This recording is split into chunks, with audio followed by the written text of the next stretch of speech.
নমস্কার সবাইকে, কেমন আছেন সবাই? এটা আজকের দিনের আমার একটা নতুন ব্লগ। সে মাত্র ঘুম থেকে উঠেছে, দিনের প্রায় 10:30 11টা বেজেছে। সে ঘুম থেকে উঠেছে, এখন আলসি দিচ্ছে, একটু অবজার্ভ করছে ঠাম কী করছে সেটা। একটু পর থেকে তার কাজকর্ম শুরু হবে। সে বসে আছে, কিভাবে কাজ করবে সেটা অবজারভেশনে গিয়ে এখন সে কাজ শুরু করলো।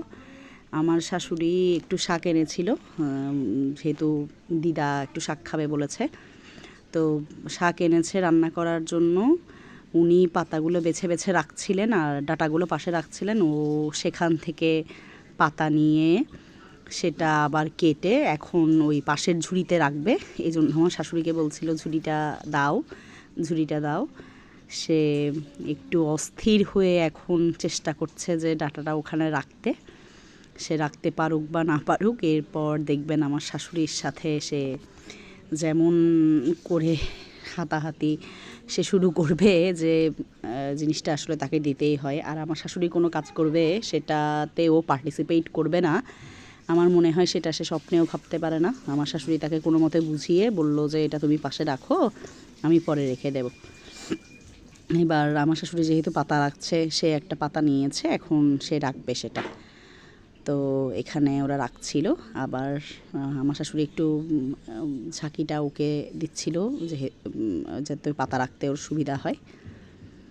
এই আর কি, তাদের মধ্যে সারাদিন খুনসুটি চলতেই থাকে। তারা সারাদিন একজন একজনকে বকা দেয়। আমার ছেলে আমার শাশুড়ির উপর চিৎকার করে, আমার শাশুড়ি আমার ছেলের উপর চিৎকার করে। আমার ছেলে আমার শাশুড়িকে মারে, ধরে, যা ইচ্ছা ওদের মধ্যে সারাদিন চলতে থাকে খুনসুটি। আবার কেউকে ছাড়া থাকতেও পারে না, চলতেও পারে না, এরকম। আমার শাশুড়ি যদি দোকানে যায়, আমার ছেলে মানে ওনাকে পাহারা দিয়ে থাকবে যে দোকানে যাওয়া যায় কি না ওনার সাথে, এরকম। তো এরপর তাদের শাক কুটা বাছা হলো। এখন এই যে পাশে আমার দিদা হাঁটছে, সেটা আমার ছেলে ততটা পছন্দ করছে না, ও ডিস্টার্বড হচ্ছে।